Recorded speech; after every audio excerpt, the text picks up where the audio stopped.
नमस्कार,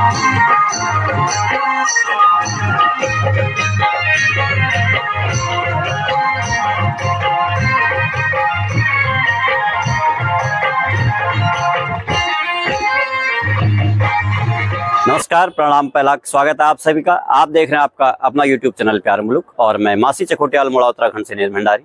और आज हर रोज़ की तरह हम पहुंचे हैं गंगा आरती घाट चकोटिया। जस्ट मेरे पीछे की लोकेशन देख कर आप पहचान भी गए होंगे। और आज 15वां दिन है यहाँ पर आमरण अनशन का, लेकिन सरकार की ओर से अब तक कोई सूचना नहीं, बड़ा अधिकारी नहीं अब तक यहाँ पर नहीं पहुँचा है।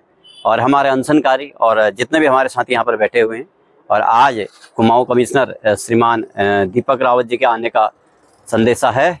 और अभी कुछ फिक्स भी नहीं है, जैसा भी हुआ अगर आएंगे तो मैं आपको रूबरू कराऊंगा। और जो कल यहाँ पर जनसैलाब उमड़ा था, जन आक्रोश रैली, उसका नज़ारा भी आपने देख लिया होगा। अगर आपने नहीं देखा है तो हमारी वीडियो में सर्च करके आप हमारे पहुँचें। और जन आक्रोश रैली के नाम से हमने इस कार्यक्रम को नाम दिया था। और आज भी यहाँ पर बहुत सारे लोग पहुंचने वाले हैं, कुछ लोग पहुंचे भी हुए हैं।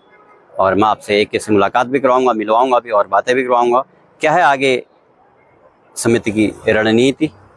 और जो भी मित्र हमारे चैनल पर पहली बार आए हों उनसे रिक्वेस्ट है कि चैनल को सब्सक्राइब करें, वीडियो को लाइक, कमेंट और शेयर करें। फेसबुक में भंडारी जी करके सर्च करें, इंस्टाग्राम में भंडारी फोटोग्राफी और यूट्यूब पर प्यार मुल्क आप देख रहे हैं। चलिए चलते हैं अगले कार्यक्रम की ओर। आंखों पे आंसू बहाने रोला, आंखों पे आंसू बहाने रोला, कपता का भूख प्यासे रोला, कपता का भूख प्यासे रोला, आंखों पे आंसू बहाने रोला, आंखों पे आंसू बहाने रोला, अपने अपने पीड़ लुकाने रोला, अपने पीड़ लुकाने रोला। ओ दीदियो ओ भूलुओ, अपने पहाड़े दुख का गणी सुनो, अपने पहाड़े दुख का गणी सुनो, अपने पहाड़े दुख का गणी सुनो।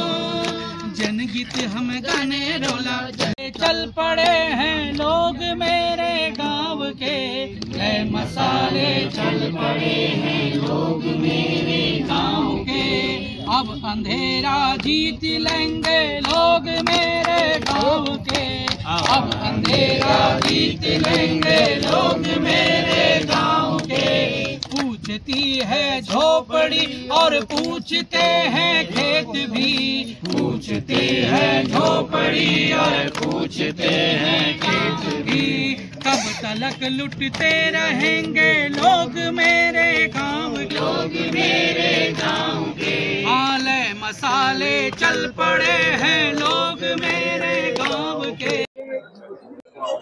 आमरण अनशन स्थल पर बहुत सारे लोग बैठे हैं और जो अपने गीतों से, जनगीतों से लोगों को जगा रहे हैं, एक नवचेतना दे रहे हैं। श्रीमान रमेश बाबू गोस्वामी जी, आज भोपाल सिंह भंडारी जी भी हैं जो के समाज सेवक हैं, जीवन सिंह जी, अन्य जो भी समाज सेवक यहाँ पर पहुँचते हैं, यहाँ पे प्रतिदिन अपनी सेवा दे रहे हैं। और आज जो यहाँ पर क्रमिक अनशन में बैठे हैं श्रीमती माया बिष्ट जी, और साथ में हैं श्रीमती मीरा बिष्ट जी, और उनके साथ में हैं पूर्व ब्लॉक प्रमुख श्रीमती किरण बिष्ट जी, और उनके साथ में हैं पूर्व कनिष्क प्रमुख श्रीमती ललिता बिष्ट जी। और आमरण अनशन पर बैठे हमारे जो सहयोगी हैं यहाँ पर, जो कि अपना तन मन धन से यहाँ पर बैठे हुए हैं, कैलाश पांडे जी अभी थोड़े यहाँ पे अनुपस्थित हैं, और श्रीमान हेमंत बंगारी जी, आज इनका भी चौथा दिन है, कैलाश पांडे जी की। और हमारे नवीन तिवारी जी, और नवीन तिवारी जी का भी आज आमरण अनशन का तीसरा दिन है। और चंद्रा कोहली जी, आपका भी आज तीसरा दिन है। और आप हैं श्रीमान नरेंद्र सिंह बिष्ट जी को केंद्र पंचायत सदस्य हैं, और आज आपका छठा दिन है। और सहयोगी लोग जो कि कुछ आज बैठे हैं और कुछ कल बैठेंगे, रमेश सिंह बिष्ट जी खजुरानी। और आज से हमारे क्रमिक अनशन में हैं श्रीमान भोपाल सिंह रथाण जी, श्रीमान हरीश आर्या जी, और श्री आनंद राम जी, और श्रीमान चंदन गिरी जी। आप सभी का बहुत बहुत स्वागत है, बहुत बहुत धन्यवाद। आप अपना बहुमूल्य समय देकर यहाँ पर पहुँचे हैं। लोगों में इतना जोश आपने कल भी देखा होगा, लेकिन बड़ी शर्म की बात है कि हमारे सरकार के कानों में अब तक जू नहीं रहेगी। आप देख रहे हो 60-60, 65-65 साल के यहाँ पर बुजुर्ग हैं, वो आमरण अनशन पर बैठे हुए हैं, और आज 6-6, 7-7 दिन हफ्ता हो गया है उनको, बड़े शर्म की बात है। श्रीमान भुवन कठायत जी ने कल बताया था कि अगर सरकार नहीं चेतती उसके बाद यहाँ से पदयात्रा होगी और सीएम आवास का घेराव किया जाएगा। उसी के मद्देनजर यहाँ पर रणनीति भी बन रही है। और मेरे साथ में हैं दैनिक जागरण के वरिष्ठ पत्रकार श्रीमान उमराव सिंह नेगी जी। सर स्वागत है आपका बहुत बहुत हमारे पहली बार चैनल के लिए बहुत बहुत धन्यवाद। धन्यवाद सर। सर मैं आपसे जानना चाहूँगा कि ऑपरेशन स्वास्थ्य जो कि हमारा 2 अक्टूबर से कंटिन्यू चल रहा है, आज 15 दिन हो गए हैं, तो सर सरकार की ओर से कितनी अनदेखी कि हमारे 60-65 साल के यहाँ पर जो बुजुर्ग हैं वो आमरण अनशन पर बैठ रहे हैं और उनका स्वास्थ्य इतना खराब हो रहा है कि उन्हें हल्द्वानी तक रेफर करना पड़ रहा है, लेकिन इसके बावजूद भी हमारी सरकार को कोई चेतना नहीं आई। सर जी, अभी हमको लगता है जो हमारा ये यहाँ पर ऑपरेशन स्वास्थ्य के नाम से जो आंदोलन चल रहा है जी, ये बहुत बड़ा, इसमें लोगों की बहुत खासी अच्छी भागीदारी है जी। और जो कल महारैली निकली थी उससे साबित होता है कि लोग वास्तव में जो हमारे स्वास्थ्य की सुविधाएं हैं, जो दिक्कतें हैं ये हमारे CHC में, उससे लोग काफ़ी पीड़ित हैं, व्यथित हैं और उन्हें दर्द है। और जो आप कह रहे हैं बहुत बड़ी अच्छी बात है कि लोग जो है यहाँ पर रेफर सेंटर के रूप में हमारा यह केंद्र रह गया है। लेकिन जहाँ तक सरकार की बातें हैं, हमारे प्रदेश की जो व्यवस्था मुझे लगता है कि वर्तमान में ठीक नहीं है, क्योंकि हमारे नेतागण या जो मंत्री, मुख्यमंत्री, तमाम लोग इस ओर ध्यान नहीं दे रहे हैं, जो कि बहुत बड़ी क्षेत्र की उपेक्षा है। और ऐसे में जबकि उनको पूरा ध्यान और ये स्वास्थ्य जो पहले बुनियादी सुविधा हमको मिलनी चाहिए लोगों को, वो नहीं मिल पा रही है, जिससे लोगों का आक्रोश है। सरकार इसके लिए जिम्मेदार है, मुख्यमंत्री जिम्मेदार है और आंदोलन, जो आंदोलनकारियों का कहना है कि वे आंदोलन तब तक जारी रखेंगे जब तक कि उनकी मांगें धरातल पर वास्तविक रूप से मानी नहीं जाती हैं। जी जी। तो सर जैसा कि हम देख रहे हैं सरकार की ओर से बिल्कुल 0% यहाँ पर सरकार इन्वॉल्व हो रही है। हमारे मुख्यमंत्री जी हों चाहे स्वास्थ्य मंत्री हो, कोई संदेश नहीं, कोई बड़ा अधिकारी नहीं, यहाँ पर कोई नेता नहीं मिलने के आया। तो सर अगर ऐसे ही रहा, हमारी मांगे यहाँ पर धरातल पर नहीं उतरी, हमारी मांगे पूरी नहीं हुई, तो आगे की क्या रणनीति होगी सर? ये जैसा आंदोलनकारियों का कहना है जी कि हम तब तक नहीं मानेंगे जब तक CHC के पूरे मानक जो धरातल पर नहीं उतरेंगे। इसके लिए हमको चाहे आंदोलन किसी भी रूप में आगे चलाना पड़े, वो हम पीछे नहीं हटेंगे और मांगों को मनवा कर ही दम लेंगे। ये आंदोलनकारियों का कहना है, जो जायज है। और जहाँ तक बात अग्रिम है, अग्रिम जो आंदोलन का, वो मुखिया, आंदोलन के मुखिया भुवन जी ने भी ये घोषणा की है कि यदि नहीं मानेंगे तो हम यहाँ से बहुत बड़ी तादाद में लोग पैदल यात्रा के रूप में निकलेंगे और देहरादून पहुंचकर रास्ते से तमाम लोग उसमें जुड़ेंगे। बहुत सारी बड़ी संख्या उसमें लोगों की रहेगी और वहां पहुंचकर और मुख्यमंत्री आवास का घेराव करेंगे। यह हमारा भविष्य कार्यक्रम है। इसके लिए अलावा जो धरातल पर जहां पर आंदोलन चल रहा है, उस स्थल पर भी आंदोलन को आगे चलाने के लिए अग्रिम जो रूपरेखा आंदोलन की रणनीति है, उस पर भी विचार विमर्श चल रहा है। और जैसा भी आंदोलन मांगों को मनवाने के लिए करना हो, वो हम करने को तैयार हैं, ये उनका कहना है। ये क्षेत्र के लोगों का भी यही है, लोग पीछे हटने को तैयार नहीं है। जी जी जी। तो आपने दैनिक जागरण के वरिष्ठ पत्रकार श्रीमान उमराव सिंह नेगी जी को सर आपने बहुमूल्य समय दिया, आपका बहुत बहुत धन्यवाद। धन्यवाद सर जी। और मेरे साथ में हमारे उत्तराखंड के लोकप्रिय और जाने माने कलाकार श्रीमान रमेश बाबू गोस्वामी जी, किसी परिचय के मोहताज नहीं है, जो कि यहाँ आज तक कंटिन्यू रात दिन यहाँ पर बने हुए हैं और लोक गीतों से जो जन जागृति हमारी, एक जनगीत या आप उन्हें जन जागृत गीत भी कह सकते हो। बिल्कुल। जब पहले सोशल मीडिया का समय नहीं था तो इन जन जागृति गीतों की वजह से लोगों को जगाया जाता था। एक सूत्रधार का काम कर रहे हैं गोस्वामी जी। सर स्वागत है आपका हमारे यूट्यूब चैनल प्यारो मुलुक पे। नमस्कार, बहुत बहुत धन्यवाद आपके यूट्यूब चैनल प्यारो मुलुक का, मैं दिल से धन्यवाद करता हूँ।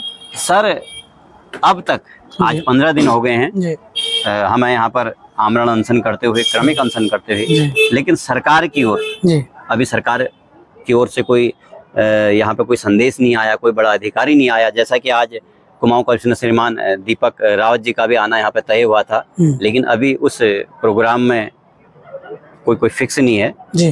तो सर सरकार के बारे में जी, इतनी जो ढिलाई सरकार के द्वारा बढ़ती जा रही है, तो उसके विषय में आप 2 शब्द कहें सर। देखिए, मैं एक अपने बातों से आप सभी के बीच में रखना चाहूँगा। देखिए, सरकार के लिए हम लोग यहाँ पर जो हम आंदोलन कर रहे हैं, यहाँ पे जन आक्रोश रैलियाँ हो रही हैं, हम अपनी बात वहाँ तक पहुँचा रहे हैं। जी जी। तो कहीं ना कहीं मुझे लगता है कि शायद ये बात उन्हें इन सोशल मीडिया के द्वारा शायद उन्हें पता भी चले हो। बिल्कुल, क्या पता। आजकल देखिए, सबसे बड़ी बात क्या है, उत्तराखंड में मांग हर जगह है जी। जिस जिस तरह पहाड़ का दर्द हर जगह मांग है जी। और हर जगह के लोगों का, अब देखिए प्रदेश का जो मुखिया है उन्हें हर चीज की सबकी सुननी होती है और सभी की सुननी होती है। चाहे देखो आज चकोटिया के हाल है, ऐसी हाल उत्तराखंड के हाल इसी तरह से है। चाहे वो इसी सरकार में हो, चाहे इससे पहले सरकार में हो, जब से हमारा उत्तराखंड बना तब से ये हाल सभी के हैं। मतलब तो हमारे प्रदेश के मुखिया माननीय पुष्कर सिंह धामी जी से हमने, यहाँ की जनता ने अपनी गुहार लगाई है और मुझे पूरा विश्वास है कि यहाँ की जनता की वो जरूर सुनेंगे और जो हमारे जन मुद्दे, हमारी मांग है यहाँ के हॉस्पिटलों को लेकर, वो जरूर कामयाब होंगे इस मुद्दे से लेकर। सर कब तक आके, आज 15 दिन हो गए हैं, लगभग 4-4, 5-5 लोग और 60-60, 65 साल के लोग, युवा भी है, आमरण अनशन तक, यहाँ तक कि हॉस्पिटल हल्द्वानी तक वो रेफर किए जा रहे हैं, उसके बाद भी सरकार के कान में जू नहीं लग रहे। क्या कारण हो सकता है? देखिए, आज तक इससे पहले भी इतनी बड़ी महारैली कभी यहाँ हुई नहीं है। जी। और मैं ये कहता हूँ कि मुद्दे इससे भी पहले होंगे। जी। जो मुद्दे पहले होंगे वो भी हुए होंगे। जी। आज जो मुद्दा है ये सरकार के सामने, मुझे लगता है कि पहली बार स्वास्थ्य को लेके यहाँ से जो है, चकोटिया से जो है, पहली बार होने जा रहा है। और लड़ाई कभी भी हो 5 या 10 दिन में नहीं जीती जाती है। लड़ाई को जीतने के लिए किसी को तो 1 महीना, किसी 2 महीने भी लग जाते हैं। पर ऐसा नहीं है। उस समय यहाँ की जनता ने हम लोगों ने हार नहीं मानना है। आप जब तक यहाँ आएंगे नहीं, जब तक हमारी मांगों पूरी नहीं होंगे, मुझे लगता है कि ये लोग यहीं बैठे रहेंगे, ये उठेंगे नहीं, जहां तक मुझे लगता है। और जैसे कि आपने देखा होगा, हमारे इस आंदोलन के जो लीड हैं बड़े भाई भुवन सिंह कटारिया जी ने, उन्हें ये भी कह रखा, अगर हमारी मांग नहीं सुनेंगे तो शायद वो देहरादून जाएंगे हम लोग। बिल्कुल सर, बिल्कुल जी।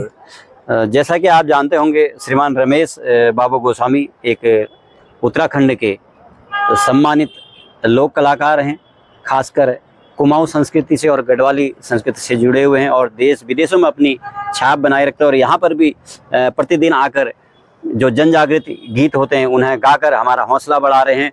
सर, इन्हीं जनगीतों के माध्यम से बीच में कुछ अफवाहें चली थी या कुछ बातें चली थी कि लोग यहाँ पर आ रहे हैं, गा रहे हैं, बजा रहे हैं, एंजॉय कर रहे हैं। सर, इसमें कितनी हकीकत है? देखिए, सबसे पहली बात है, जो लड़ाई होती है ना, वो आक्रोश से नहीं होती है। जी। आक्रोश के भी 2 अर्थ होते हैं। एक आक्रोश वो जो हमने भी कल आक्रोश दिखाया था। जी जी। यहाँ कोई अभद्र ना किसी से बातें की थी, ना कोई गलत, शांति, ये भी आक्रोश है। जी। देखिए, एक आक्रोश वो होता है जिसमें लड़ाई होती है। जी। तो हम लोग ये चाहते हैं कि हमारी जो बात है, हमारी सरकार तक हम अपनी बातों को सही तरीके से रखें। जी। और मुझे विश्वास है कि वो हमारी बातों को सुनेंगे। दूसरी बात, जैसे कि आपने देखा, आप जैसे कि पूछ रहे हैं कि यहाँ पे हो हल्ला हुआ था बीच में। जी जी जी। मैं ये कहूँगा, देखिए, जो अज्ञात यहाँ पर लोग आए थे, अज्ञात महिला जो आई थी, तो वो यहाँ पर आकर पहले दिन सभी को प्रणाम बोलते हैं, नमस्कार बोलते हैं, मुझे भी प्रणाम किया। जी जी। और मैं उस समय जनगीत ही गा रहा था। जी जी। तो जनगीत गाते समय इंसान को आप अगर प्रणाम करके, तो मुझे लगता है वो चेहरे से ही आपको उत्तर देगा, ऐसे करके, ना कि अपने जनगीत को रोक के आपसे पूछने लग जाएगा। और जिंदगी में पहली बार उन्होंने मेरे को नमस्कार की होगी। हमारी मुलाकात उस समय जो फेस टू फेस पहली बार हुई। तो दूसरा, ठीक है, आपने बहुत अच्छा किया, आप आए, स्वागत है। जी जी। पर रात को हम देखते हैं कि रात को एक वीडियो उन्होंने डाली, जो सुबह मुझे कहीं से फोन आया कि गोस्वामी जी, आप यहाँ जनगीत गा रहे हैं, ये तो आपके लिए ऐसा करने की यहाँ म्यूजिक सिस्टम खोल दिया है। या स्वर्गीय श्री गोपाल बाबू गोस्वामी, यानी कि मेरे पिताजी के गाने को टारगेट किया कि जय जय हो बद्रीनाथ गा के ऐसा होगा, इन्होंने तो म्यूजिक सिस्टम खोल दिया यहाँ, इन्होंने तो ऐसा कर दिया। मतलब बहुत अभद्र भाषाओं का प्रयोग किया। मैं ये आपके प्लेटफॉर्म पे उतना बता भी नहीं सकता। उसके बाद क्या होता है, 11 तारीख की बात है, फिर दूसरे दिन वो गुजर के 11 तारीख की बात है, उस दिन मैं भी यहाँ पहुंचा, आप भी आए होंगे। तो वो आके ये बोलते हैं कि अपना नाम लेती हैं, आप सभी लोग आज दुकान बंद करके मेरे लिए यहाँ आए हो। जी जी। एक तो रात को आप इतना उल्टा बोलते हो इन्हीं आंदोलनकारियों के लिए। हम देखिए, अगर आप यहाँ पे आए हैं जी, अगर आप इस मंच में आए हैं तो कहीं ना कहीं आप भी इस आंदोलन के एक प्रमुख हिस्सेदार हैं आप जी। बिल्कुल, तो अगर हम भी वहाँ पे हैं तो हम अगर जनगीत के माध्यम से गाएं तो हमारी भावना भी हमारी अपना रोल होता है, अपना रोल होता है। कोई भूख हड़ताल पे बैठा है, कोई क्रमिक करके बैठा है। और मैं आपको बताऊं, देखो मैं 5 तारीख तक मेरे बाहर कार्यक्रम हो रहे थे, तो मैं जिस बीच में मैं आ नहीं पाया क्योंकि मैं कभी मुंबई हूँ तो कभी कहाँ तो अब मैं 6 तारीख या 7 तारीख को मैं यहाँ पे आया हूँ। 7 तारीख से मैं लगातार हूँ यहाँ पे। तो मैं आता हूँ, उसके बाद क्या होता है, और आज की 16 तारीख हो चुकी है, तो मैं लगातार यहाँ आता हूँ। अब रात को आप, उससे पहले भी लोग यहाँ जनगीत गा रहे थे और जनगीत अपने माध्यम से लोगों, सरकार को अपनी बातें रख रहे थे, ठीक है, अच्छी बात है। पर जब मैं यहाँ आता हूँ, आपने मेरे को टारगेट किया जी, आपने मेरे को भी टारगेट किया, उन जनगीत गाने वालों को भी टारगेट किया, मेरे को भी टारगेट किया। इनके गले में ढोलक बांधो, इनको 51 रुपए दियो, ये कोई मतलब यहाँ आंदोलन नहीं हो रहा है, ये तो खाली सर पे ये म्यूजिक सिस्टम हो रहा है। तो रात भर उसी बीच पहले दिन आप आती हो, सबको प्रणाम बोलती हो, और रात को दूसरे दिन रात को आकर इतने अपशब्दों का प्रयोग करती हो हमारे लिए। 11 तारीख को आके आप ये कहते हो कि आप सब लोग मेरे लिए आए हो, तो मुझे बड़ा, मेरे दिल को बड़ा मतलब चुभी हो बात, क्योंकि जो महिला रात को इतना उल्टा सुल्टा कह रही है, आज उन्हीं के सामने आज आप अच्छा बन रहे हो।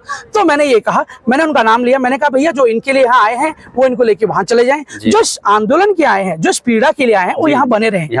भाई इतना ही मेरा कहा था। तो वो बोलते हैं कि वो गीत गाते रहा। जिस समय मुझे कहा कि गोस्वामी जी ये कुछ कहेंगे, तो मैं बैठ गया था। उसके बाद माहौल गर्म ना हो, क्योंकि लोग बहुत उनसे नाराज हो गए थे, और यहाँ तक कि उनको उधर भी किया सबने। अगर मैं वहां पे, मैं खुद अगर मेरे मन में ऐसी भावना होती तो शायद मैं लड़ पड़ता।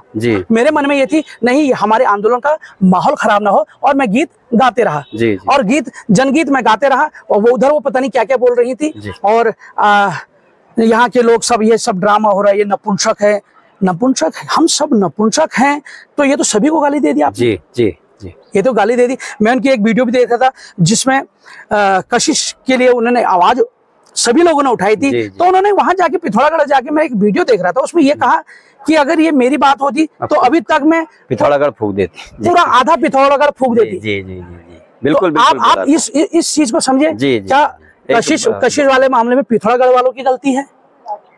पिथौरागढ़ भी तो चाहते हैं, बिल्कुल पिथौरागढ़ भी तो चाहती है, पूरी पिथौरागढ़ चाहती है कि उस छोटी बच्चे को न्याय मिले। बिल्कुल, है ना। अगर यहाँ कोई बात हो गई तो पूरा गेवाड़ चाहेगा ना न्याय मिले। बिल्कुल सर, है। तो हम उनके लिए अपशब्दों का प्रयोग, तो वहीं जा रहे हो और वहीं पर, तो सिर्फ खाली व्यूज बटोरने के लिए आप ना आए। और मेरा नाम इसलिए लिया गया, मेरे पिताजी का इतना नाम है, आप सभी के आशीर्वाद से उन्होंने उत्तराखंड की संस्कृति को, धरोहर को कहाँ अपने गीतों के माध्यम से लेके गए। आज मैं भी उसी पथ चिन्ह में चल रहा हूँ, मेरा भी नाम है भगवान की कृपा से, है ना। तो उन्होंने मेरे को ही टारगेट क्यों किया? क्योंकि वो ट्रोल होना चाहती थी। आपने देखा अभी मेरे सोशल अकाउंट से मैंने अभी तक किसी को कोई जवाब नहीं दिया। क्यों नहीं दिया? क्योंकि कभी भी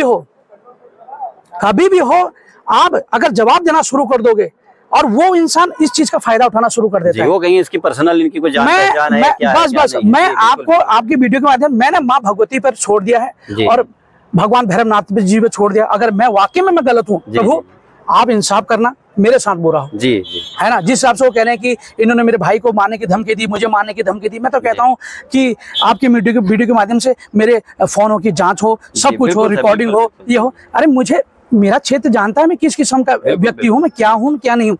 और जो व्यक्ति ट्रोल कर रहे हैं, गलत शब्दों का प्रयोग कर रहे हैं, देखिए मैं उनसे यही कहूंगा, आप एक चीज के गलत को कभी बढ़ावा मत दो।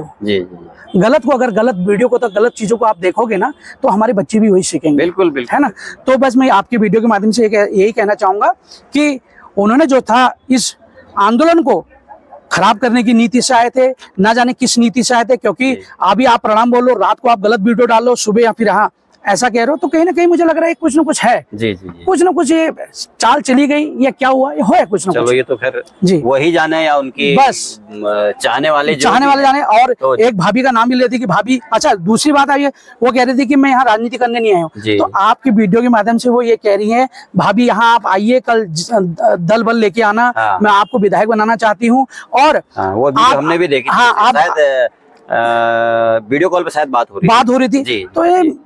तो आप समझिए, समझने वाला तो इतना ही समझ जाएगा कि यार क्यों मुझे बदनाम करने के लिए। अच्छा जो भी है, हम चाहते हैं कि हमारा चकोटिया, हमारा गेवाड़, हमारा मासी, हमारा उत्तराखंड, हमारा अल्मोड़े का नाम अच्छे कामों में आए। बिल्कुल। जब ये बात शुरू हुई थी, वो बोल रही थी, आपने कहा कि यहाँ पे राजनीति नहीं होगी, मैंने तो वीडियो ऑफ करी, लेकिन सबसे मैंने रिक्वेस्ट की कि कोई भी वीडियो न बनाए, क्योंकि बाहर गलत संदेश। और दूसरी बात, हमें भी व्यूज की आवश्यकता होती है। आदरणीय भुवन कटारिया जी ने भी साफ आपने उनकी वीडियो देखी, जिसमें उन्होंने कह दिया कि मैंने उसको यहाँ नहीं बुलाया था। बिल्कुल। और मैंने ही जनगीत गाने के लिए कहा था, और मैंने ही आदेश दिया था कि यहाँ पे कोई भाषणबाजी नहीं होगी। अगर कोई अपनी बात रखना चाहे पर्चे में लिखेगा, और जीवन नेगी जी इसको पढ़ेंगे। जी बिल्कुल। अरे समझने वाला तो इतने में समझेगा। जी जी। अब मैं किस किस को बताऊं? बिल्कुल, है ना। तो आपकी वीडियो के माध्यम से ये मेरी वीडियो जो भी सुनेंगे वो समझेंगे मेरी भावनाओं को। मैं तो इतना ही कहता हूँ, माँ भगवती पे छोड़ दे, क्योंकि सबसे बड़ी सुनने वाली वो माँ है, जगत जननी है, और मैं इससे ज्यादा कुछ नहीं कहना चाहता। बहुत बहुत धन्यवाद सर, आपने अपना बहुमूल्य समय दिया। धन्यवाद सर। नमस्कार।